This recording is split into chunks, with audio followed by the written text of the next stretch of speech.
Beautiful souls. Well, hopefully the title brought you in. This might be my last video for a week. I might get in trouble. Who cares? But I actually wanted you guys to see this. I'm on James Rowiski's Rumble account, okay? I do follow him. He's a great researcher. He's the one that told us about a lot of things. He's on Substack if you can find him there. He's amazing. So yeah, let's continue. I'm going to see how many people are going to be in for this one. I'm going to give it, we're only 52 seconds in. So I'm going to wait about like 2 minutes to let people come in. But I wanted to show you this video about David Redmond. He did post an interview that James, I don't know why I just said Jason. James posted today, or when was it? Actually 18 hours ago. He posted it 18 hours ago. I don't know, something told me to go on his Rumble account. And I'm glad I did. I didn't get to see the whole video. If you could see it, there was only a little bit. I had to stop because it was very, very interesting. And I wanted people to see what's going on. So, we have one person in. I'm waiting for 2 minutes and then I will be, because it's only 23 minutes and 18 seconds. So, this is interesting to me. Because, like I said, I seen a few minutes of it. And, but I wanted you guys to check it out. I'm gonna do something here. Agencies, you build capability so that you can. Right.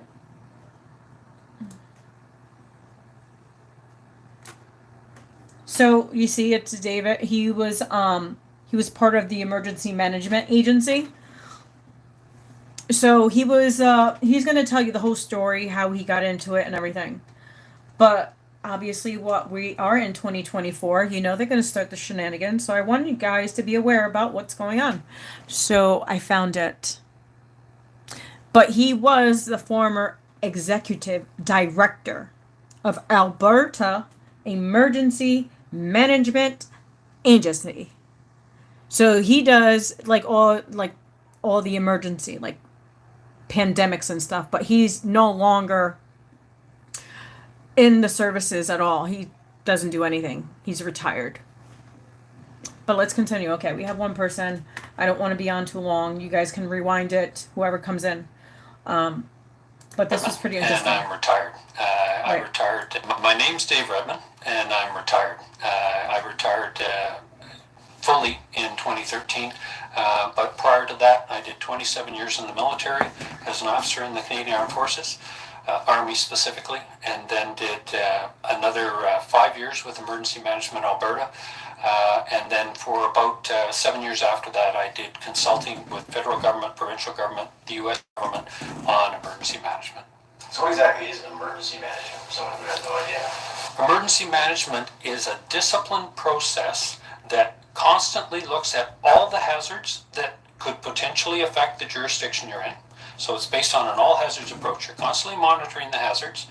You have full mitigation plans for those hazards, but then mitigation isn't always perfect. So the second function of emergency management is preparedness. So you write plans, you organize agencies, you build capability so that you can respond if your mitigation fails. The third function is response. So when something bad does happen, you've got the pre-planned plans, you adjust them for the exact hazard that's coming at you, and you respond in a pre-planned and systematic manner to address the emergency. And then the fourth function is recovery, because you always know that at the end of it, there's going to be damage done, and you have to recover, whether it's your economy, whether it's a personal challenges, all of the different things that can happen in an emergency. You then rebuild afterwards, and that's called recovery. So it's mitigation, preparedness, response, and recovery, but it's a discipline made up of 5 dimensions, and the intent is always to be ready, but ready to respond. I retired from the forces in 1999, right before September 11th, 2001, and I was hired by Emergency Management Alberta. In my first job with Emergency Management Alberta, I was to run what's called community programs, which is helping the 314 municipalities in Alberta to prepare for an emergency. So make sure they had mitigation preparedness, response, and recovery in place in their communities. On September the 11th, we all know what happened that horrible, tragic day. And on September 12th, Premier Klein formed what was called the Task Force on Security, made up of the 10 deputy ministers of the government of Alberta, but what I call the 26 brightest minds in our province. They were brought together by the Premier. And he asked one question: what changed today? And my role completely changed. I stopped being the director of community programs. I was brought in originally as a plan writing expert, but within days I was assigned the task of writing the Alberta Crisis Management Counterterrorism Plan. And first to write it, which was done by November, and then to implement it over all of Alberta, the private sector, which is a huge part of that plan, and the public sector. And we did that over the next 2 years. At the end of that, I was placed in charge of all of Emergency Management Alberta, so I took over the entire department and then responded with the government to all of the hazards that happened from 2004 till I retired in the fall of 2005.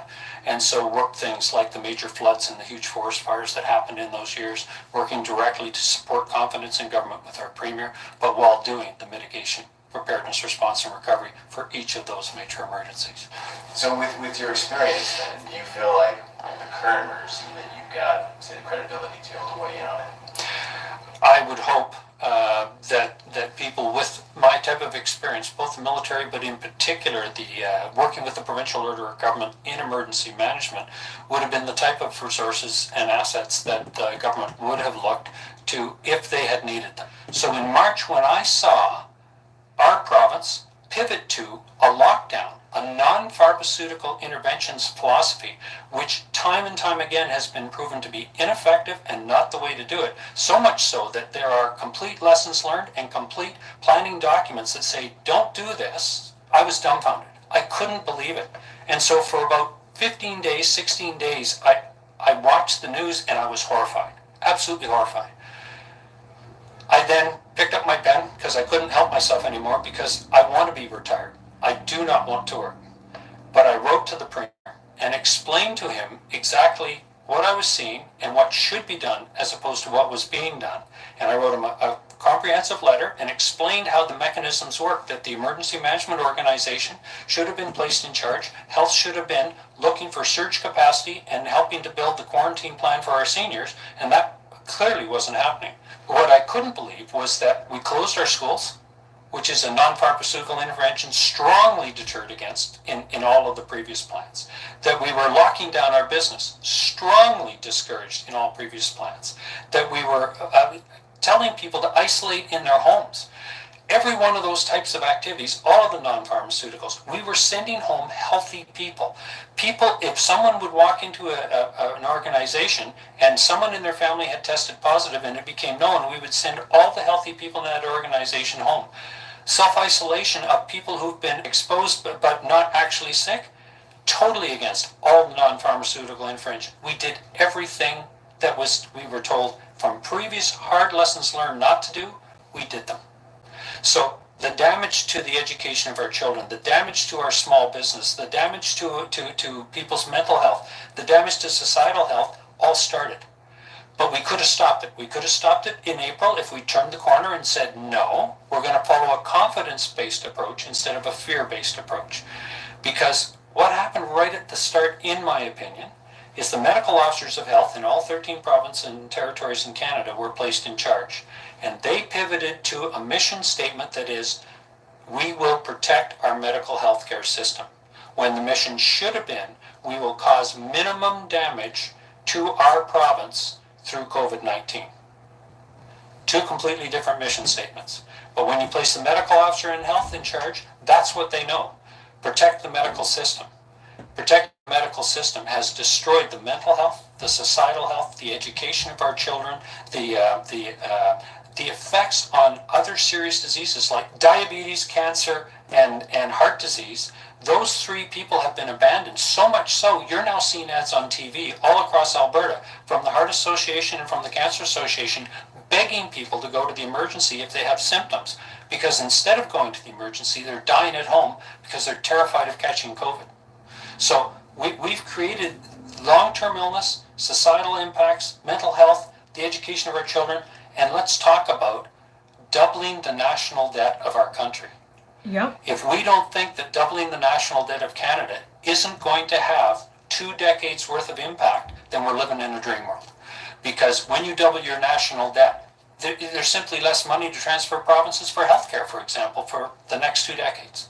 We have approached this in a manner using non-pharmaceutical interventions that was completely dismissed and strongly urged against by every organization in our international, our national, and our provincial plans. It said, don't do this. But by placing the medical officers of health, they went to what they knew. They've now, it's called mission creep, they've now gone even away from protecting the healthcare system. It's very clear from what you see on the news every night in all of our provinces in Canada, they now believe that the aim is to make sure no one catches COVID. It's impossible. So when you look back, because you talk about plans that were already in place, what were those plans? Did they have access to those plans? And why do you think they went that way? Nationally, there is a pandemic response plan for the federal government. And in every province in Canada, there is a response plan. I'll give you the example of Alberta. It's dated 2014. You update your emergency plans once every 10 years, so it was due for review and rewriting.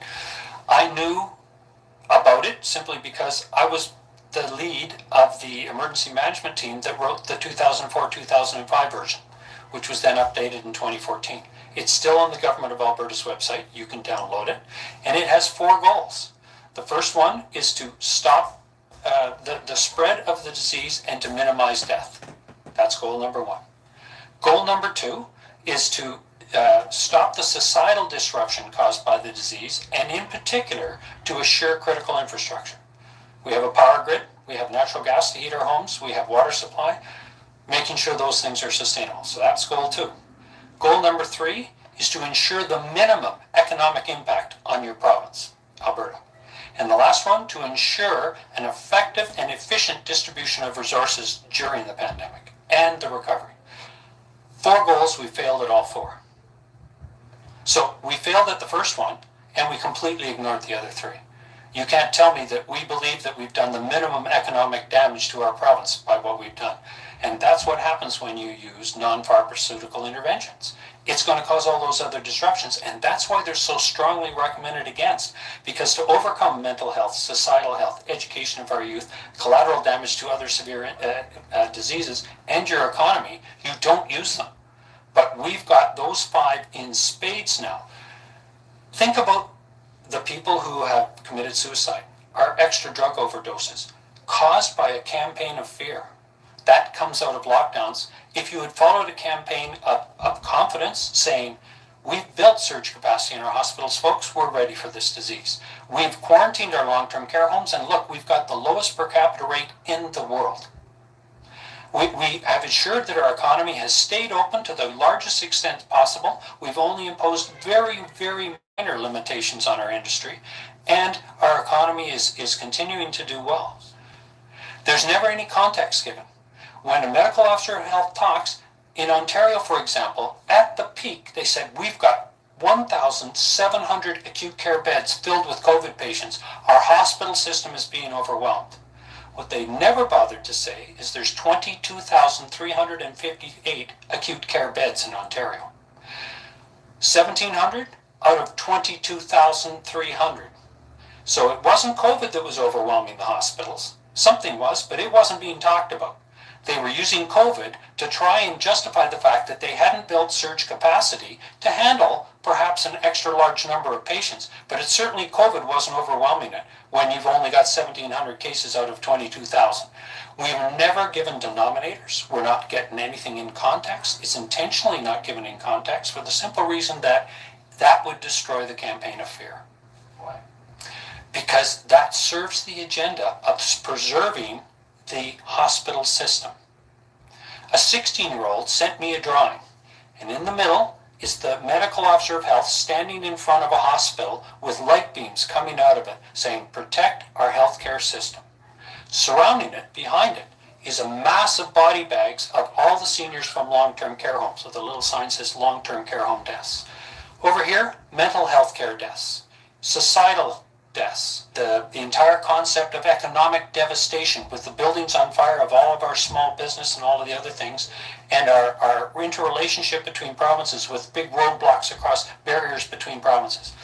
Encapsulated in one cartoon by a 16-year-old, the complete concept of what we've done wrong and its impact.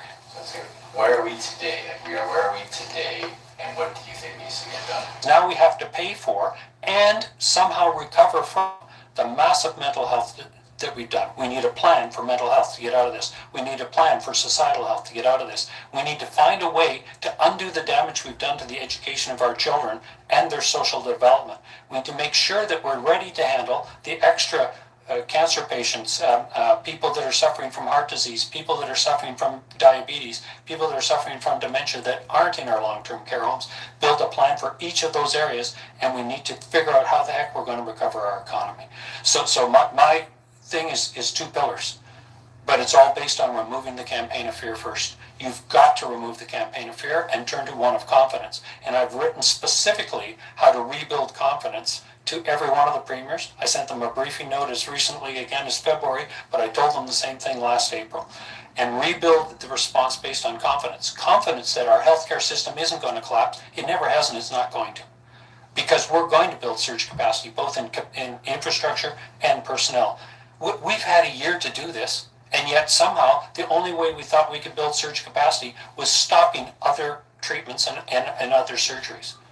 Absolutely preposterous. You never do that. You build new surge capacity based on new capability. You don't destroy the lives of others for COVID. We've chosen winners and losers. We've decided that only COVID patients matter.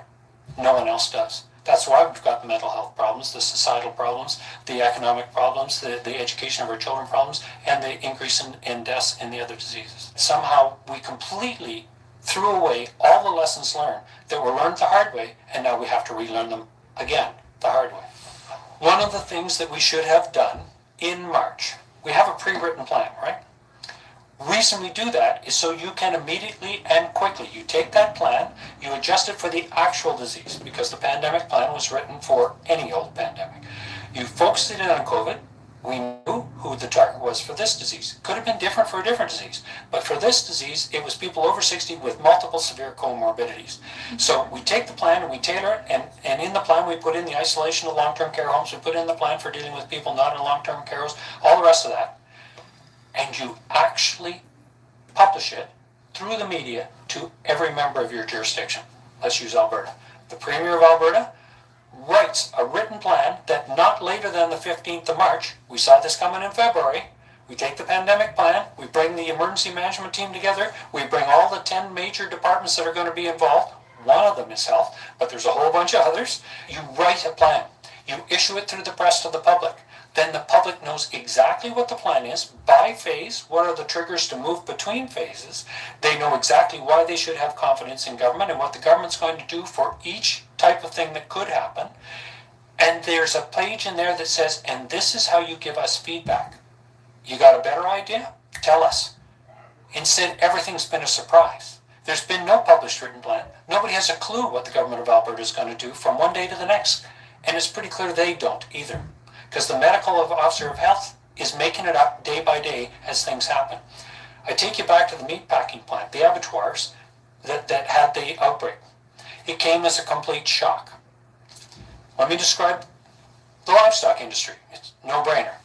Whole bunch of cow-calf operations, abattoir, all your stores, right?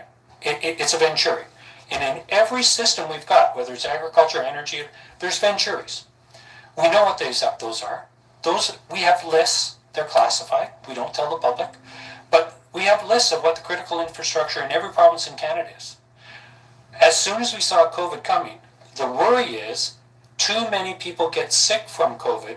We can't keep that venturi running. Not, there's one person sick, we send everybody home. That's ridiculous. And all the non-pharmaceutical interventions said you never send healthy people home, but that's what we did. So when one of our livestock venturis had the big problem last spring, what did the medical officer of health do? I never saw this coming. It came as a complete surprise. It shouldn't have. We knew they were a Venturi. Are you kidding me? We sent everybody home for a 2-week lockdown. So suddenly we lost meat in our industry. How many other critical infrastructures could have collapsed like that because nobody even bothered to look at them? But that one should never have been closed. What you do is you have a surge capacity. When too many people get sick, you send more healthy ones in. Yeah, you develop some ways to try and limit the spread in that individual facility, but you don't close it. You never close your critical infrastructure. You sustain it, right? You build surge capacity. If that facility is considered too dirty, you move that production to a different facility, a temporary one, because you built a temporary one in case you lose any one of your critical infrastructures, right? That will get you through a very short period of time until you can clean that one and get back to work, 3 days, right? You never allow your critical infrastructure to fail. How dare we? We know in the electrical power grid, we know in the natural gas supply system, we know in the food supply system that there are Venturis. And yet every time it came as a surprise. If you had actually done what you should have done, had all 10 sectors that make up the economy in a room in February, this is coming, if it comes, because everybody was saying it might never come to Canada, but if it comes, we need to have a plan. Let's write the plan, and if it gets to Canada, we're going to issue the plan immediately. Then every Albertan knows their role, they have confidence in government, and they can see exactly how they're going to get out of this pandemic all together. Not picking winners and losers. Because I'm telling you, the people that are at home dying of the heart attack don't think they're in on this altogether. They're too terrified to go to the hospital, and they feel alone and isolated. I believe politics has taken over, and I don't know if I should say this on camera or not, but when I'm doing presentations with doctors, with EMOs, with the public, I say these 3 words. First, there's incompetence. The incompetence of our premiers. When every premier is sworn into office, the first thing they're done is they're given a massive briefing book. And you go through a whole series of briefings with your premier. One of them that every premier in our province got was from their EMO on how to handle emergency. They didn't go back to their briefing book, and they didn't have their chief of staff call the EMO into the office and say, it's an emergency, you're the emergency management officer, give me some advice. They didn't do that. Or if they did, they ignored it. So incompetence. So first of all, they didn't go back to the briefings they'd been given, and secondly, then they chose to put the medical officer of health in charge. You never do that. In a forest fire, do you put the firefighters in charge of responding as 6 communities burn to the ground? Use Fort McMurray as an example. Were the firefighters in charge of the response in Fort McMurray? No, they weren't. The MO was. Why? Because the firefighters are too busy fighting the fire and trying to figure out where it's going and trying to bend it to make sure it doesn't hit the 6 other communities beside.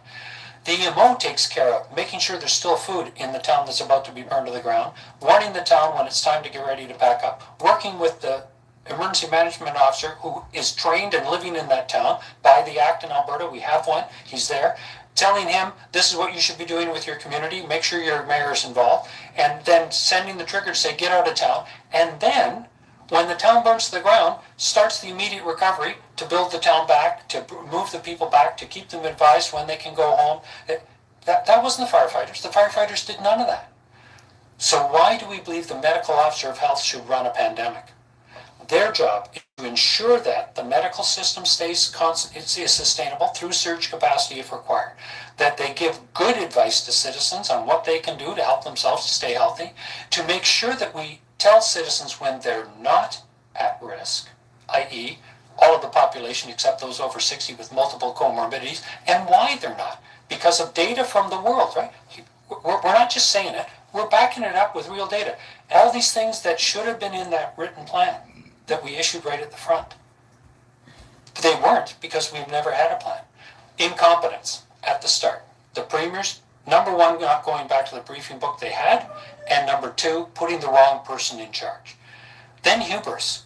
Once you've made the mistake, you're never going to admit. You're going to make sure you keep doing what you're doing because your poll numbers are going up, which is number 3, which is self-gain. We saw the Prime Minister of Canada realize within 2 days that every time he handed out $1 billion to encourage people to lock themselves in their houses, his poll numbers went up 0.5%. He kept doing it until he got 10%.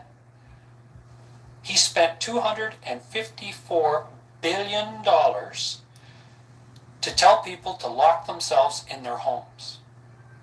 Not anything to do with, economic recovery, mental health. So I'm talking $254 billion, it's reported in the press, to tell people to lock themselves in their homes. And he gained 10 points in the polls.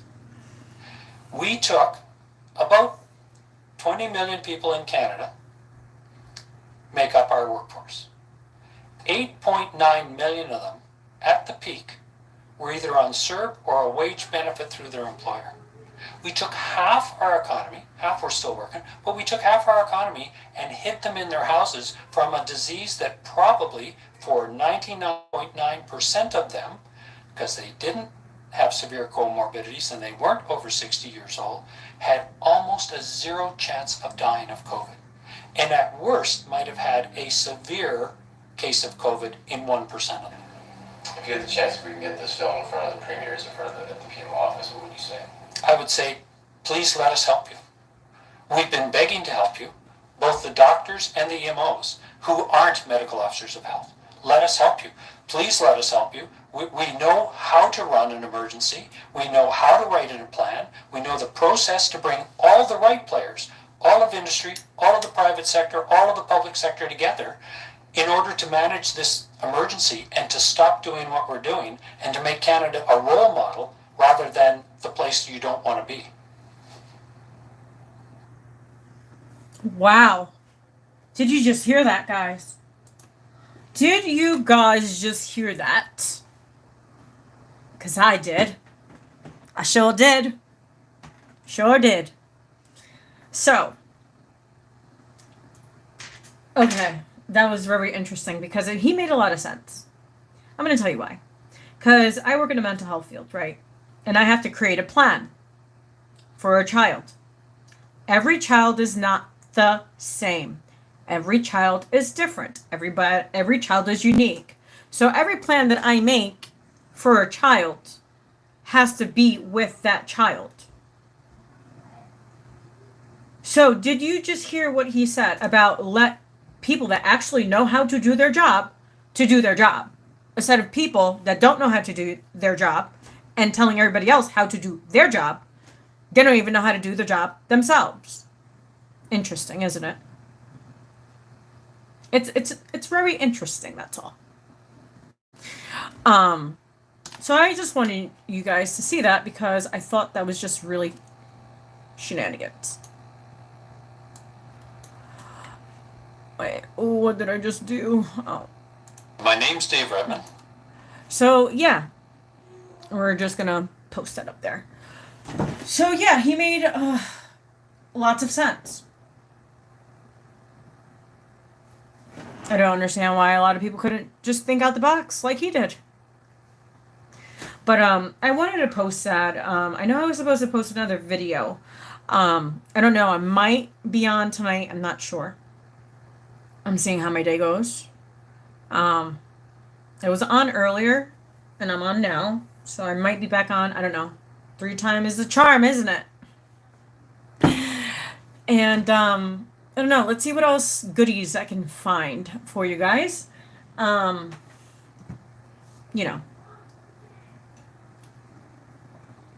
And keep you guys posted. I don't know if I'm going to probably even be back on because of this video. Probably. I don't know. I'm crossing my fingers. I'm praying to God that God keeps me on. So I could share more information with you guys on things that you do not know or not aware of. When I am guided to come back on, like I said, you know, I follow what God tells me to do. And like I said, it was just odd. I was just sitting in my office and then something told me to go on Rumble. And I did. And then I seen James. He posted yesterday. And I didn't see that until today. So I just wanted to let you guys know what's going on. And, you know, the idiocy for the last, 4 years? 4 years. Because I go to the store, there's no people wear a mask. Just saying. You know, if they had boosters, trust me, there'll be lines everywhere. But, yeah. So I'll catch you guys on the next live. Hopefully you guys enjoyed it. So please like, subscribe, share, comment. Also, please push the notification button so each time I post, you'll get notified. Also, check me out on my other platforms, my Telegram, my YouTube, my Rumble, and here on Fabulous Sarcasticness YouTube. Because I don't know if I'll be back. I don't know if YouTube will let me be back. I guess we all have to, you know, hey, I've had 2 strikes already. And then they made me do a survey to lie. That was just obnoxious. But hey, that's this is the life we live in at the moment, you know? It's like you live in a lie, it's better than living in the truth.